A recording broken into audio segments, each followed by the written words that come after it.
Magandang hapon mga kabatas. This is your friendly ka-farmers, Kabatas na Konsehal Victor Mosquera Padernilla para sa isa na namang talakayan sa Sanggunian. At sa atin ang ating Honorable Vice Mayor, Attorney Maria Teresa Dadivas Constantino, kasama ng ating 16th Municipal Council para pag-usapan ang mga mahalagang batas na pinairal dito sa ating munisipyo na Subida, Malungon, particular itong batas na Malungon Grievance Redress Mechanism Ordinance of 2025, of course, authored by no less than our kabatas na Honorable Romel Rintuya, at makasama natin to discuss this provision of the ordinance. We have here the presence of our guest councilors. Please help me welcome the Honorable Ernesto Aligario Jr., Dato Edmond Pangilan, and of course we have the presence also of representative from the Office of the Local Executive as our resource person representing the Office of the Honorable Mayor Rinaldo F. Constantino, our very own Municipal Social Welfare and Development Officer, Ma'am Ruth Arangote. Welcome to the Talakayan, Ma'am Ruth. And of course, kasama natin ngayon mga kabatas ang tinaguri para sa akin na forever mutya ng Malandag. Na mutya ng Malandag, 1967. Representing the Office of the Senior Citizens Affairs of the Municipality of Malungon, kabatas na Lila Anti. And of course, para gabayan tayo sa ating talakayan ngayong hapon na ito mga kabatas, the author of the talakayan herself, our very honorable Vice Mayor, Attorney Maria Teresa Dadivas Constantino. Vice, would you like to give an opening statement to our viewers, listeners, and followers of the talakayan sa Sanggunian? Maayong adlaw sa tanan nga nagapamati another episode of Talakayan sa Sangguniang Bayan ng Malungon. Tani may mga matun-ana naman kamo sa mga palaod nga gipanday sa aton nga mga legislators, mga lawmakers diri sa Malungon. Interesting ang topic subong tungod kay may kalabtangan ini sa aton nga mga katungod bilang miyembro sa PWD kag senior citizens kag kung ano ang mga mekanismo para ma-address ang aton nga mga grievances or mga concerns para sa aton nga mga lolo kag lola, apil man ang aton nga mga pinalangga sa kinabuhi nga miyembro sa PWD sector. So I hope everybody will learn a lot, just like the previous episodes nga na-explain sang tarong sang aton nga mga konsehal kung ano ini nga balaod kag ginpanami pagid ang pag-explain kay ari ang implementing office in the person of our department heads para ma-explain pagid sa aton as to the perspective of the implementing office. So yun lang mga kabatas nga nagapamati, tani tapuson gid naton ang episode para masabat ang mga pamangkot ninyo kung ano ini mo amon gipanday nga ordinance. Yes, maraming salamat kabatas na Tessa. May kasabihan nga tayo mga kabatas na ang hindi raw marunong lumingon sa pinanggalingan ay hindi makakarating sa parurulan dahil ang matanda daw sa bahay ay kayamanan sa buhay. Ito ay may kaugnayan sa mga usapin na ganyan dahil nandito ang presensya ng ating Oscar Head bilang representative ng ating senior citizens and of course our persons with disabilities as pronounced by our Honorable Vice Mayor Atty. Maria Teresa Dadivas Constantino. So the first question would be thrown to the main author of this ordinance, Kabatas na Tessa, no less than our Kabatas na Romel. What is really the main purpose of creating the local monitoring and coordinating committee as incorporated in this ordinance? So our head of the 16th Council, Honorable Attorney Maria Teresa Dadivas Constantino, members of the Council, Honorable Ernesto Aligario, Edmond Pangilan, and of course the OSCA head, Ma'am Laila Pantin, and the MSWDO head, Ma'am Ruth Arangote, Kabatas, yes. And since I am the principal author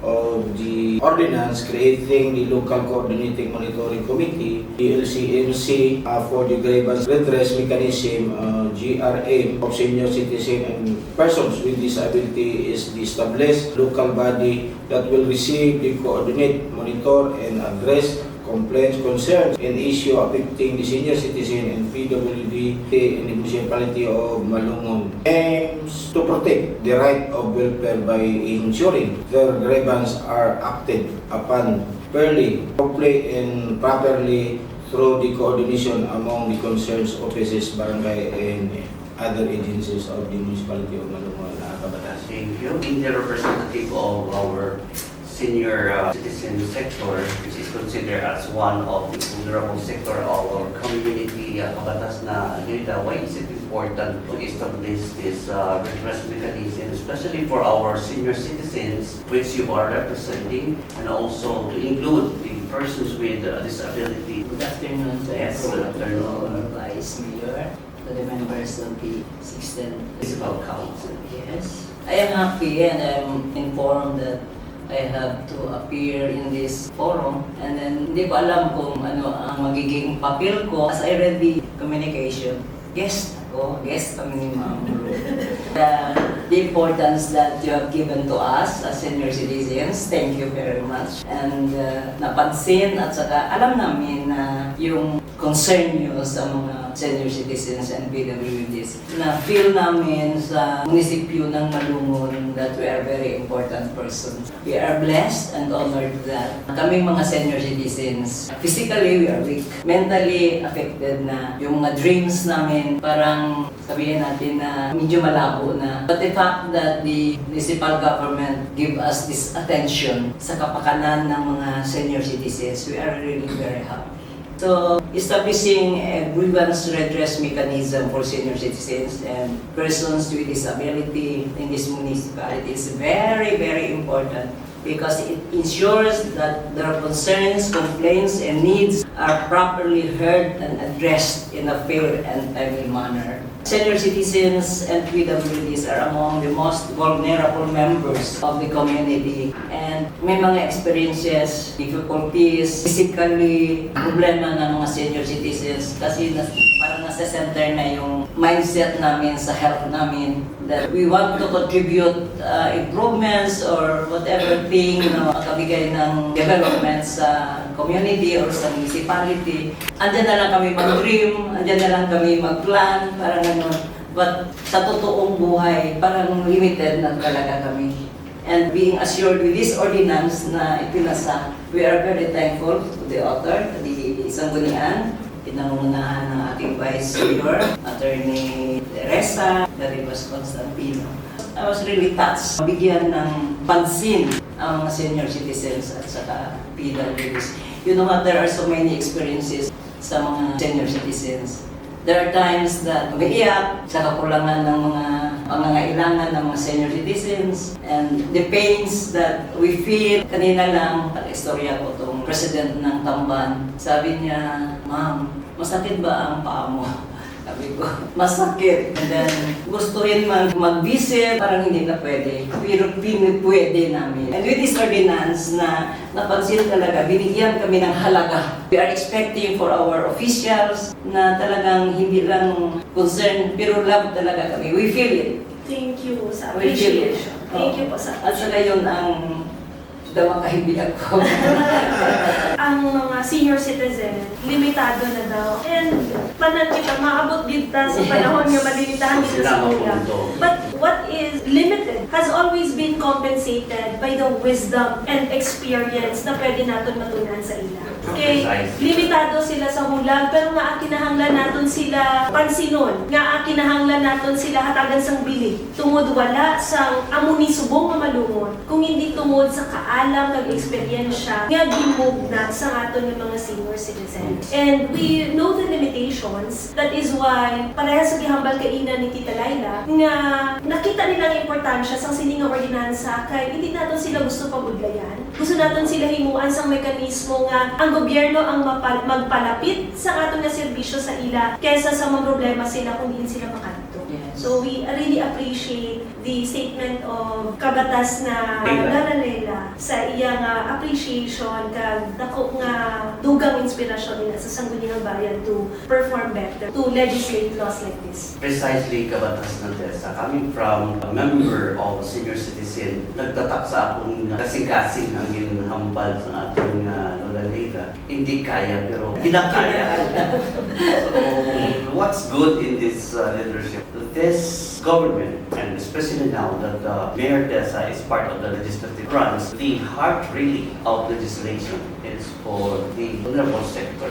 So, we already established the purpose and of course the importance of this ordinance. May we know from our panel what are the common problems or complaints of senior citizens, members, and PWDs that this ordinance aim to address? Mas makasabat si Konsehal Jojo Sinana kay dating kapitan, Yes. dating presidente sa tanan niya kapitan, Of course. nagapamati sa mulo sa katigulangan. Yes. Salamat kabatas Peter Palengke. Akong pagtawag sa ato ang presidente sa Oscar, Ma'am Layla Pantin, Ma'am sa atong Mr. Bundi, o Ma'am Rod Aranguti, o sa atong boto, Romel Ricoya sa ato ang Honorable Edmond Panila, Vice, may hapon, Hapon. mga kasagarang reklamo sa atong mga senior citizen o PWD, dili na release social pension, mawala ang pangalan sa listahan sa mga beneficiary sa social pension, maglisod sa pag-claim sa mga benepisyo tungkol sa ilang kahimtang sa panglawas o kalisod sa pag-adto sa venue sa release. Sa mga PWD, dili patas ang pagtratar o kakulangan sa mga pasilidad sama sa mga ramps. Sa una, kung adunay reklamo sa mga senior citizen o PWD, walay sila'y klarong opisina o mekanismo. Di nila mapaabot ang ilang mga problema. Pinagi ning ordinansa, nanay, usa ka klaro o organisadong grievance redress mechanism nga mahimong pamagi aron dali patas epesyente nga madungog o utubag ang ilang mga reklamo o concern. Kung tanawon mo, ang aton nga ordinance nga gina-discuss subok, particularly section 6, letter B, may ara kita sa na-enumerate dira nga different kinds of grievance. We have the service-related grievance, the policy-related grievance, the discrimination grievance, and mga miscellaneous pa na grievances. We take an example sa service-related grievance nga mabatian naton sa mga lolo kag lola naton, kag-apil man ang PWD. Syempre, amo na itong i-enumerate kay ilan ni Konsehal Aligario nga delay sa pension or basi wala na sulod ang pangalan. Kasagaran gid na siya nga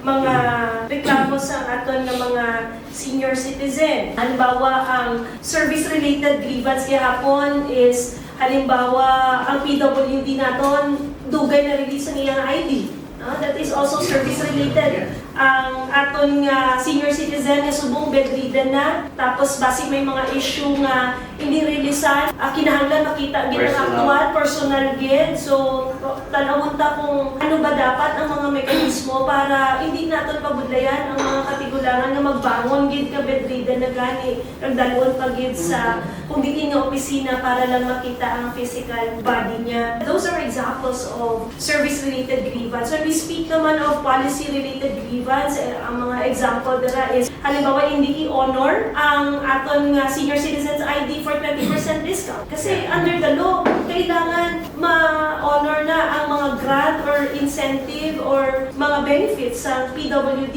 Kailangan i-honor ina sa mga tindahan, no? Sa mga establishment. Otherwise, that is related sa hindi pagsunod sa aton nga mga policy. Also, when we speak of discrimination-related grievance, kaya aton nga mga PWD, mga talented na sila. And pag-abot sa eskwelahan, kag hindi sila pasauton, daw basi nagkaroon sa discrimination, na basi kaya naman yun di ba?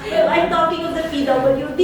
Yeah. And some PWDs, hindi naman sila magaling magsaot, pero magaling sila mag-drawing. So, kinahanglan hatagan sila sa medium para mahon man ang ilang skill, kaya hindi sila dapat i-discriminate. And if magkakaroon ng discrimination, we have this committee na na-create under this ordinance na kudiin, pwede sila pamatian, gag-aksyonan ng ilang mga grievances. So, yun yung mga examples. Yes. Para sa barangay, kung sa'yo mga problema na, may barangay kung tabang din sa ila. Yes. Paano, katong mga bedridden, kung saan mga picture, makalintar, gina-assist na sa barangay. Kag amo na ang dapat mabalaan sa naton ng mga viewers nga may ara sa barangay, kag may ara kita sa proseso pinaagi sa sining nga ordinansa nga mapaabot naton sa gobyerno ang aton nga mga concerns kag matan-aw kung paano ba mahatagan sila sa kahapsay sa pag-avail nila sa aton nga mga programa. Of course, the heart of this legislation is, of course, to, aside from the current, present policy that we have in the municipalities, to make the life of our senior citizens and PWDs much more easier. Yes. So having said, how can a senior citizens or member about persons with disability can file a complaint in regards to the provision of this ordinance? Pasalamat ta kay karon nga ordinansa tungod sa ang naay provision sa ordinansa nga matagaan og hustisya. At least there is justice atong mga na-delay o sa atong mga mulo karon matagaan sila og pagtagan. Ang sangat kung adunay magreklamo sa atong mga senior citizens o atong mga PWD, una, kung doon na sila imulo, pwede sila ilang idulog sa opisina mismo sa DSWD o MSWDO, sa opisina ni Ma'am Rod, na pwede nila ipaabot na mo ilang reklamo para diha-diha matagaan tayo ng aksyon sa atong opisina, na mismong opisina makadungog na uni ang mga bulok po sa atong mga katigulangan ng PWD. Ang ikaduha, ano na tayo ginatawag kung kanang written complaint. Bawa, para po formal, nga entertain po, iagin po ng sulat, o nawaton ka na sa opisina, pinaagi usab sa atong gi-create nga LCMC na sila'y mudawat sa tanang reklamo. Siyempre, i-validate po itong reklamo pinaagi sa sulat. Basig po na reklamo paabot nga dili pa ma-verify. So para fair po, hustisya sa nagreklamo o hustisya po sa ireklamo. So para patas, eksakto ang pang-imbestiga kung sa yun ka tinuo ng reklamo, iagig sulat. Tapos sihan ay kung sa ning problema para maatindera. Ay katulo, ano na yung natawag o verbal complaint. Tungod sa, siyempre sa atong panahon karon nga batas, Yes. Vice Mayor, alos man bisa ng mga bukid, ano na yung mga cellphone. So pwede, nalimbawa, di man ka adto sa opisina, labi na kay sa mga senior o PWD, di po ka malumusulat, pero na may cellphone, ang anak o apo, pwede gamito ng cellphone o mo contact sa opisina sa atong OSCA o sa DSWD. Kaya doon naman tayo mga website page, doon na pwede nga ginahatag sa MSWDO para kung doon na reklamo, iagi sa cellphone, tawag. Tuyo ani, kini verbal complaints nga, ipadungog mo ang imong reklamo, o kang ikaw pat, doon na ginatawag nga online platform. Siyempre, karon ng atong panahon, nag-evolve, atay mga social media, pwede na siya nga gamiton nga paagi, naman ko'y ginatawag ang mga email ad o kanang kung ano web page, no? Pero kini nga mga pamaagi dapat eksakto po. Di po tungod kay pwede lang tamutawag, pwede ta mag-email, so bisag deklaro. Gamiton kini siya ngamin sa paagi para ang tinun-anay nga reklamo matindar kay mo man ang madungog, wag yatiman na delay. So iagi nato nila para mas sayo. So kini nga mga pamaagi makaingon ta nga nay hustisya sa tanan, senior citizen, PWD, o adunay pagtangan. So, kana lang kabatas. Thank you so much, Kabatas. If there are some more manifestation or explanation coming from our MSWD with regards to this, how to file grievances and complaints in the absence, because we know for the fact that this ordinance was just enacted by the 16th Council. Are there any instances before the passage of this ordinance on how to accommodate this kind of complaints and grievances in your office? May hapon sa tanan. May hapon. Guys, thank you for having me here sa Talakayan. Thank you po. Kay Konsehal Angilan, Konsehal Ligado. Gabio, kay Konsehal Romel Tuya, sa aton nga Oscar Head, at sa kay Kabatas ni Victor. Gimension na ni Konsehal Pangilan ang 4 ka mga pamaagi sa pagpaabot sa mga reklamo. Ang ako na lang iduga nga ipakusgan naton ang advocacy nga mapaabot. Importante gini siya nga ordinance kay ini naghatag sa opportunity sa mga senior citizens, kag persons with disability nga mapaabot nila ang tanan nila nga reklamo. Kay sa una kung wala pa ini, syempre makatulong sila sa office, mag-post sila online, sa Facebook, pero karon may ana na gid kita nga proseso nga sundon para mahatagan gid sa sigurado nga solution ang ilang mga mulo kag reklamo. Ang importante lang nga ipasgan naton, strengthen naton ang advocacy. IEC sa 31 naton ka mga barangays, kay organized naman kag functional ang aton nga mga organization sa persons with disability kag senior citizens sa 31 barangays. mapahibalo sa ila nga may ara na kita nga ordinance nga klaro nga may subayan kita para mahatagan sa solusyon ng ila mga ulo. Kaya mga pamaagi nga sundon naton, proseso nga dapat sundon naton para mahatagan naton sa fair nga solution ang nagreklamo, kaginreklamo nga mag-post sila, mapamatian naton sila. Wala na sa chismis, wala na sa siraanay, but fair ang aton nga pag-handle sa anuman nga reklamo halin sa senior citizen kag sa persons with disability. To be clear lang dito sa gihambal ni Dato Pangilan kag ni Ate Ruth dito sa proseso kay na enumerate na kaila ni Konsehal Pangilan ang pamaagi kung paano ipaabot sa munisipyo ang aton nga mga grievances. So may walk-in, may verbal reporting, may written, may online na platform, and then in pa kusog pagid ni Ma'am Ruth ang aton nga MSWD nga kinahanglan pa ni siya i-IEC, pinaagi sining ginahimo naton nga talakayan kag ang tabang man sang 31 barangay. So as to the process, para na may ara kita sang grasp kung paano siya resolbahon sa munisipyo. Halimbawa, may ara kita sa concerns nga wala pa ang pangalan naton, wala or nga sa una ara and then biglang nawala or depende sa aton yung grievance. Once na padala naton ang aton nga concern or grievance or complaint diri sa tamang opisina, pwede naton idiretsyo kay OSCA Head or kay MSWD. Kay may ara man isang committee, that is the grievance committee nga we create or the local coordinating and monitoring committee chaired by our beloved Municipal Mayor Bongbong Constantino. So, ang magtutok sini is ang MSWD kag syempre ang aton nga sectoral groups di OSCA and ang aton nga PWD. So, pag may mapadala nga reklamo sa opisina, dapat magkaroon sang investigasyon from the acknowledgement nga ang opisina na receive naton ang complaint within 5 days ina dapat mapabalo naton ang nagpadala nga nadawat na naton.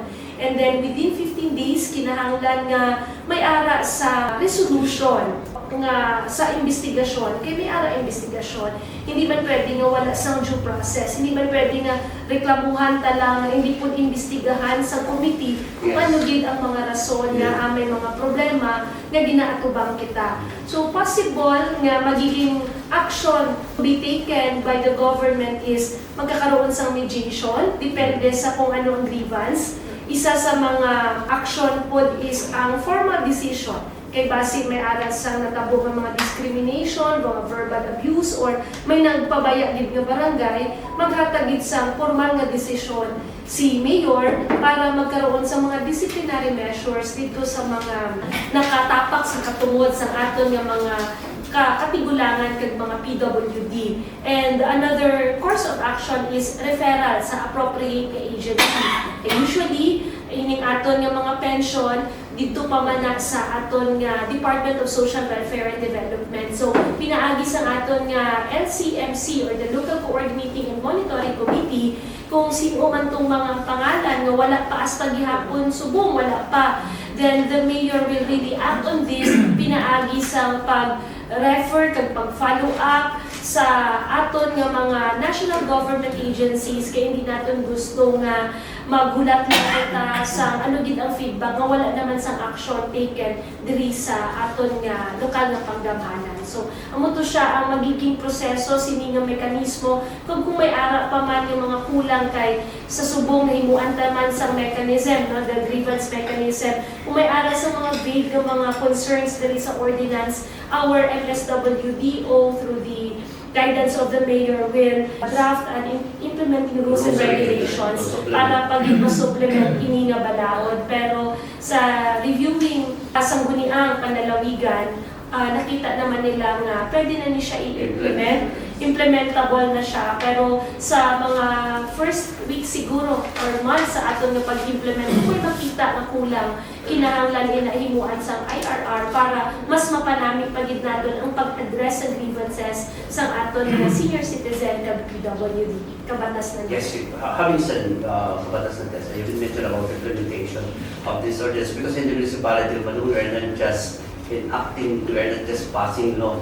we are implementing it. So going back to the member of the committee, I guess, kabatas na dati yung pang mention about processes of filing the grievances and complaints. And also, we have to make it sure the enforcement Yes. of the provision of this ordinance. Is there any regulatory period, or how long will it take for these grievances or complaints to be acknowledged, to be investigated, and finally resolved?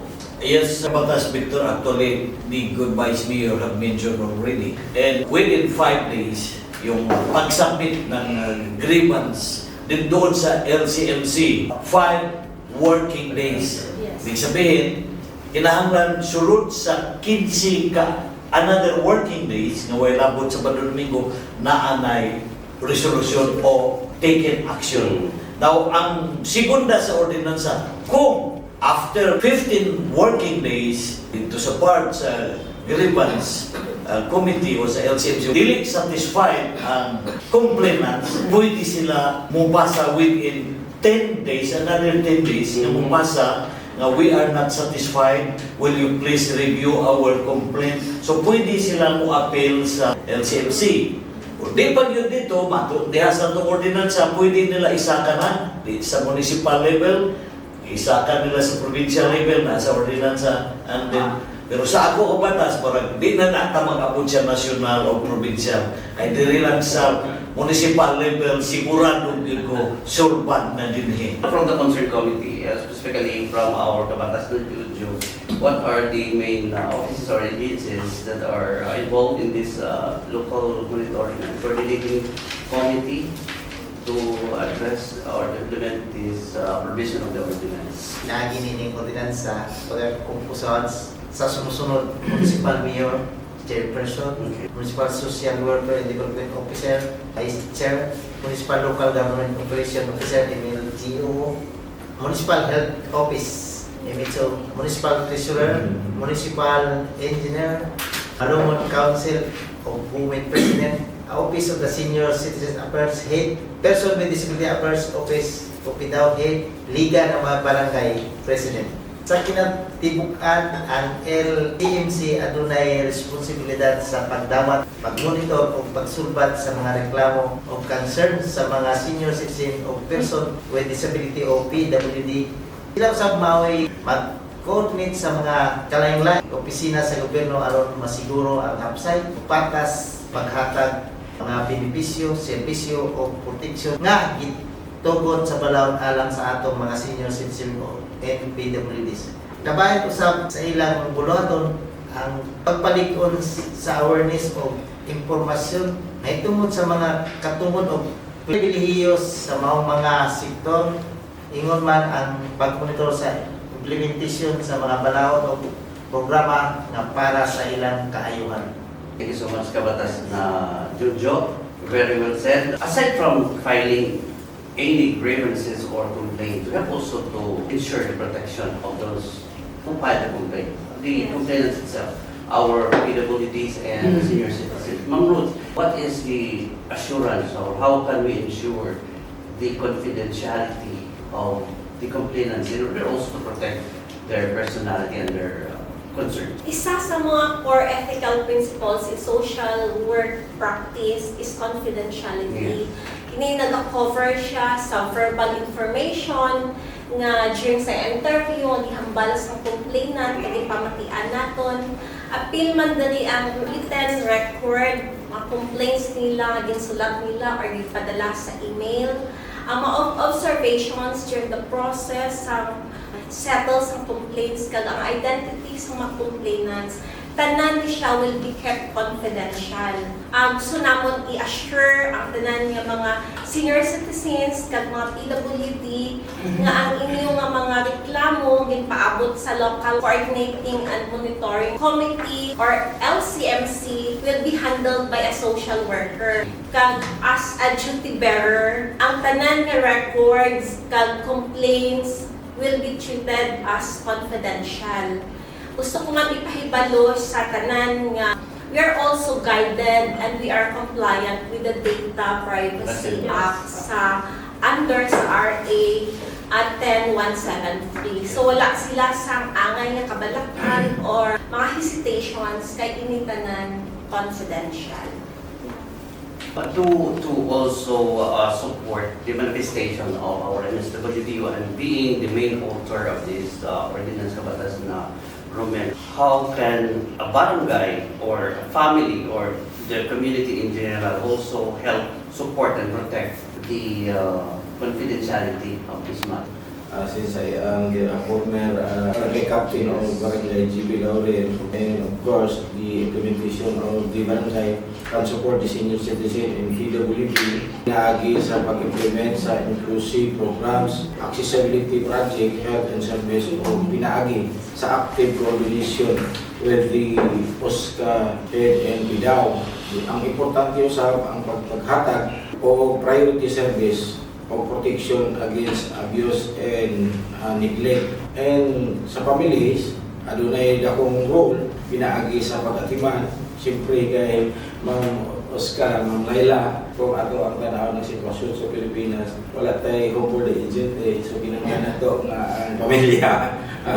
Ang pamilya, dako Yes. kayo role sa pag-atiman, pag-respeto, paghatag sa emotional and financial support sa ilahan elderly o PWD family members. Kinahanglan po nga tabangan sila nga maka-access sa ilang legal benefits of social services. The community can help pinaagi sa pagpakita o compassion na non-discrimination o pinaagi sa pag-appeal sa advocacy programs that promote inclusion, dignity, and equal opportunity for senior citizens and PWDs through the collective effort mas mahimo na safe, caring, and inclusive in ating society to everyone. Hearing from our author, and I believe our OSCA head would want to also share the importance of the awareness and support of the community in implementing this particular ordinance. May we hear from our kabatas na Lila? Yes. Lula Lila? It is very important na magiging aware ang community. Kay basing sa mga experiences, kung well-informed ang community, ang family, parang tuloy-tuloy na ang communication, so magiging easy for us na maintindihan kag manuhan sa mga senior citizens and PWDs nga may mga katungod sila, then they have to enjoy that katungod nga in a way nga maayo nga pag-deal. So ang isa pa importante gid nga ma-inform ang family kag ang community through sa schools, o nga meetings sa organization, parang ganun. Kay well-informed ang concerned citizen or concerned person, manisod nga makaintindihan. But the information will start diri sa community, sa family, para maintindihan nila ang next nga mga mangyayari. Kung importance ang istoryahan, very important na ma-inform ang senior citizen na this is my right. Yes, na dapat ganito, ganyan, hindi magpataka, ganyan. So, with the PWDs, so, kung well-informed ang community, the family, magiging easy for us, easy for the government to implement this ordinance. Eh kung walang information, hindi nila alam, ang nami siya nga relasyon, open ang communication. Kaya labi na ang mga tigulang, bungol-bungol na, mahina na makakapture sa tama. Kasi yun talaga ang totoo. Ma-twist nila ba ang sitwasyon. But if they are well-informed, be reminded na ito ang katungod mo, ito ang duty mo, ito ang dapat gawin. So, ang senior citizen, buot magpod. Pero most maka-experience na po as head of the senior citizens, mareklamo bina sila yan. Mareklamo bina sila. Kahit explain mo, kasi ganito, wala pa ang pangalan nyo, i-insist gina nila. So, malisod, as for me, but because of the feeling, kasi hariyata senior citizen, maintindihan ko ikaw, then maintindihan natin ang instructions or laye nga ginapa-implementar sa aton. So magiging smooth sailing ang operation ng committee nga ini and then with the constituents nga concerned. Kung we need the opinions or attentions ng mga senior citizen, explain lang sa amin kasi we can also understand. Yes. At saka mahirap man, yun yung sinabi ko kanina, mahirap man, gagawin natin, kakayanin natin. With the coordination and yung cooperation sa lahat. Thank you. Yes, of course, I couldn't agree for more sa sinabi ng ating kabatas ng TESA that there is really wisdom in our nanay, mga tigulangan. There is wisdom in this great. Ano may gusto ni Duga? Yes. Yes, of course. Yes, Salamat kay Batas Vice. Ang isa siyempre, ang ako po from the indigenous peoples, no, kay sa otro po ng pagulbulan ang mga tigulang sa triba. Ito na ay pagulbulan sa mga Ilonggo, sa tribo na ko. Yes. Grabe ko Is na. there any Ilang leader. So, ako mo agree ko sa statement ni Marie Laila na kung aware ang tanan, wa na'y magbugulbol, inigdoon kay Ma'am Ruth, ay tanan na inform nga mo ni kung naamoy reklamo, sundan lang sa proseso, mo ni inyong dulan, kung unsaon. So, tama na ako po, challenge po ko bilang IPMR, and there must be a massive information campaign, Yes. particular sa mga chieftain una, o sa akong mga IPMR, na namin mga tribal day. So, I think tama na. Noted. We will do the massive information campaign. Again, a challenge na sa kuha bilang IPMR. So, and we will thank you for this order. Thank you so much, Kabatas na Dato Edmond Pangilinan. You are really the representative of the indigenous people. We are now already Kabatas. Dear listeners and followers to the final part of our talakayan. Baka may of course, parting words pa si Ma'am Ruth. yeah, I'm coming to that Kabatas na TESA. But of course, we have to know, solicit from our MSWD what message or what particular advice would you like to convey to our senior citizens and PWDs or persons with disabilities and to the public in general, Kabatas na TESA, regarding the importance of speaking up, the importance of reporting these grievances to the proper authority in order to resolve this particular concerns and issue. Una sa tanan, gusto ko magpasalamat as Municipal Social Welfare and Development Officer sa Municipio sa Malungon. Gusto ko magpasalamat sa atong 16th Municipal Council headed by Vice Mayor Tessa Constantinos. Kaupod ang tanan ng membro sa 16th Council for enacting this ordinance nga naghatag sa suporta sa senior citizens kag sa mga persons with disability. Gusto ko lang ipahibalo sa tanan nga mga PWD kag senior citizens sa Malungon nga membro sa Malungon Senior Citizens Association kag sa Malungon PWD Association sa 31 barangays naton diri sa Malungon. Nga ang atong munisipyo adunay municipal ordinance known as the Malungon Grievance and Redress Mechanism Ordinance na nag-create sa Local Coordinating and Monitoring Committee or LCMC. Kini naghatag sa opportunity sa tanan ng mga senior citizens and PWDs nga pwede na gid kamo magpaabot sa inyong mga reklamo or complaints dali sa munisipyo kabahin sa pagpatuman sa Republic Act 9994 sa mga senior citizens nga nahatag sa statutory benefit and privileges sama sa 20% discount sa medicine and VAT exemption sa tanan nga mga benefits sa transportation, sa tanan nga mga privileges nga ginahatag sini nga balaod kag sa Republic Act 10754 sa mga persons with disability kung may ara nga mga violations, mga establishments, individual, grupo, or establishments or ara man sa opisina sa gobyerno nga wala nagasunod sa sini nga balaod, may ara na kamo nga pwede nga himuon kag may ara na gid kita nga mekanismo nga pwede ninyo sundon kag ipaabot inyo nga mga reklamo para mahatagan kamo sa man nga solution sa inyong mga reklamo. Kag importante gid nga ipaabot ang reklamo sa LCMC para monitor ba naton ang pag-implement sa balaod sa gobyerno, especially sa mga Republic Act sa national government nga dapat enjoy sa aton nga mga senior citizens sa PWD. Ini makabuligin siya nga ma-implementar maayo ang mga balaod natin sa national. Kag nag-encourage ko gid ang tanan ng mga senior citizens sa PWD nga dili mo maulaw, dili mo mahadlok. Kay kami, mag-entertain kami sa inyo. Magkadto lang kamo sa MSWD office, pwede kang magkadto personal, pwede kang magpadala sa inyong mga complaints by email or sa mga online. Sa itong mention natin nga mga pamaagi, pwede ninyo ito himuon. Kag kami sa opisina sa MSWD, kami ang may dako nga responsibilidad para nga ipahibalo siya sa hindi lang sa membro sa senior citizens kag sa PWD, tanan sa publiko kay sila man kung isa ang mga senior citizens natin with PWD because they are vulnerable mga sectors, hindi sila kapaabot sa ilang reklamo.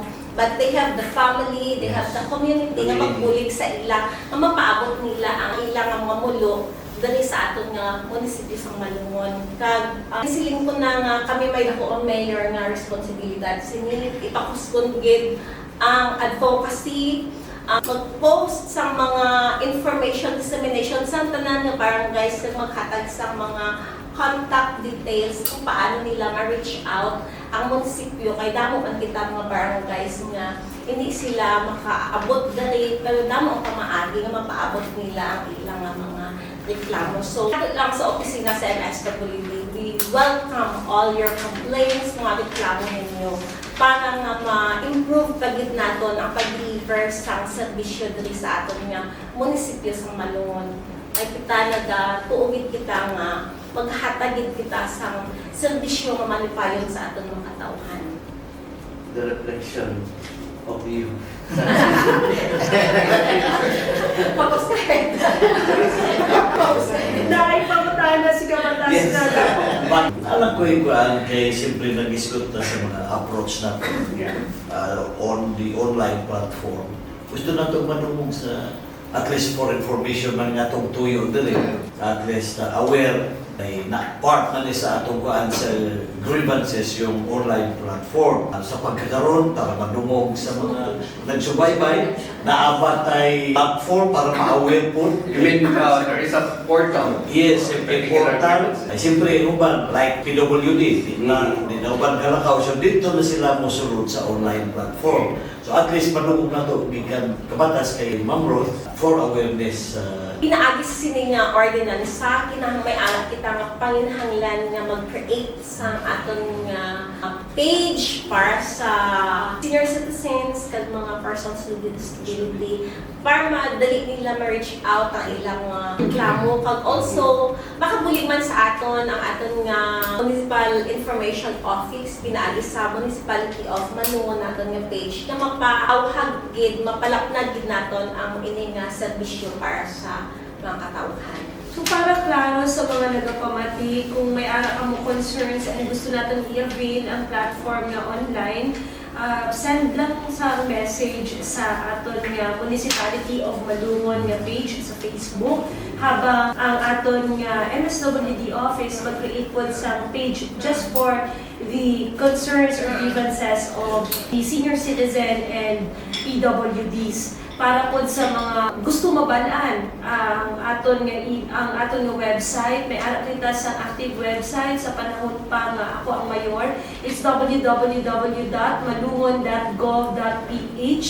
Pwede po magpadala sa formal nga reklamo dito. Labi pa kung gusto naton sa mas detalyado pagid nga mga information ang aton nga ipaabot sa mga opisina. Kami ara kita portion dito sa website kung diin para lang sa mga questions. And ang inyong mga pamangkot ipadala na sa aton nga mayor para iya ma-refer sa LCMC kag ma-actionan sa tama. Kabatas na Tessa, please allow me, although I am the host of this talakayan, may pose also a question, personal question, anchoring on the manifestation of Kabatas na Datliton Pangilan on the concern of creating a portal or platform or something like that. Maybe also because if my memory serves me right, we have this referral system Yes. to our WCPC or the Women Children Protection Center, and also the cases of Bausi. Can we also apply those referral system in this kind of implementation of this ordinance, Ma'am Ruth? Pwede kita maghimo sa Malone Grievance and Redress Mechanism ng page. Sige. Intended din siya para sa senior citizen kag persons with disability. We also have the municipality of Malungon, di nga active. And kung pa man naton ang i-create pa naton ang Malungon Grievance and Redress Mechanism ng page. While ang municipality of Malungon is an active page and the MSWDO page is an active. So, pwede sila maghatag sa ilang mga complaints magpadala sa ilang mga reklamo while kina-prepare pa natin pag-create sa specific na page para mapabot nila ang ilang mga Yeah, I understand. We also have the email address ng office kung gusto nila confidential. Kaya may mga reklamo man nga para lang sa information sa tanan, pero may anak ng mga reklamo nga gusto nila confidential. So, kung diin sila mas komportable, doon lang sila pwede mahatag sa ilang mga complaints. Kaya kung segunda, But definitely, we will work out for a portal nga mas accessible pero private para ma-follow din natin ang Data Privacy Act. Meantime, kung hindi lang naman masyadong confidential ang aton yung mga concerns, atong mga pages nga gibanggit ni Ma'am Ruth, pwede taalay dito. But definitely, the Sangguniang Bayan page and the Municipality of Malungon page will help the MSWD promote the portal once it is created already. so tama yun na, ay nga naman, ang pagprotekta mismo siyempre sa atong mga opisina. Kini this is the very proper na. So muhang yun tamo apilata sa mga naminaw karon, whatever karon sa mga reklamo ni ay open. Okay, right. Thank you so much. Opinions and idea sa ating discussions ngayong hapon. Of course, I believe that we did not all the stones unturned.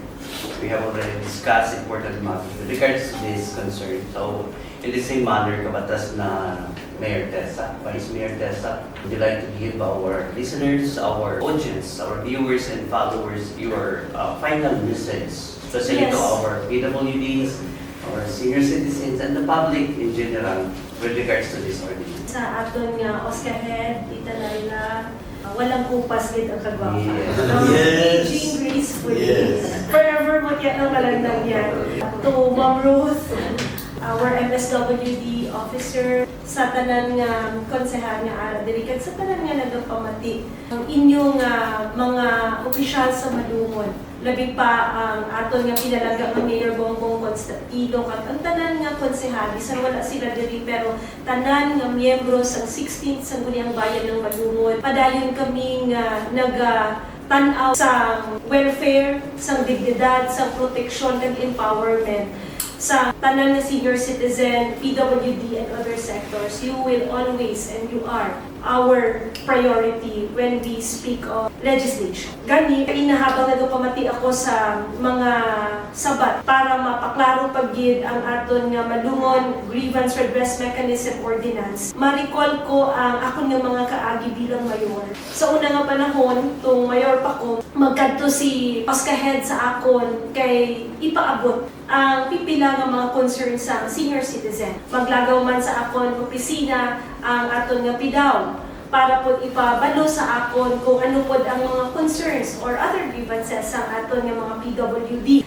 Panagsa, maghulat sila kung saan o ang assembly or saan o ang monthly meeting sa mga sektor bago mapaabot sa aton. And that is one of the reasons nga nalipay ako nga na pasa ini nga ordinance through the authorship of Honorable Romel Retuya. Kay nakita naton nga ang mga concerns or grievance sa mga vulnerable groups, kung kaya naman aksyonan dayon, hindi na ta maghulat sa binulan nga assembly para maistoryahan pa naton nga ay hindi naton himuon. Ang ini nga ordinansa nagalaon kita nga makatabang para sa ginahambal ni Oscar Head kaina Laila na mas magbukas ang communication sa sectoral groups with the local government of Malungon. Parehas ang ako na tatay na senior citizen naman, naintindihan niya ang necessity sa pagpasa sini nga ordinance ang pag-create sa Sininga Committee para pamatian ang mga dapat pamatian, labi pa kay nakita man naton nga ang ilang kinabuhi limitado na. Hindi naton sayangon ang mga panahon, labi pa kung ang mga grievance ginagmay lang. Nahanay sa inyo ang mga sulod sa aton nga ordinansa. Kag sa amon nga mga miyembro sa 16th Sangguniang Bayan, iniindi lamang ordinansa, kundi isa ka commitment and a promise nga ang senior citizen and PWD, ang inyong nga tingog amon pamatian, ang inyong nga concerns amon aksyonan, kaglabaw sa tanan, ang inyong nga katungod amon proteksyonan.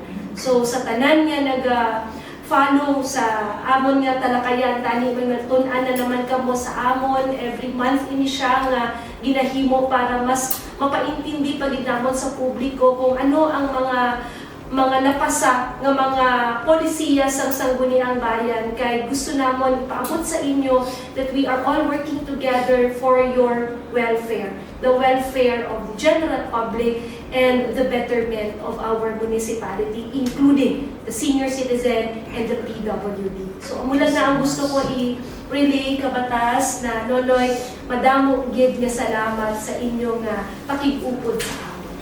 There you go. Maraming salamat kabatas na Tessa. Maraming salamat the Honorable Edmond Pangilan, the Honorable Ernesto Alicari Jr., our author, the Honorable Romel Rituya, Ma'am Rod Aragote, thank you so much. Diyan ng Malandang 1967, kabatas na dapat. You made me young.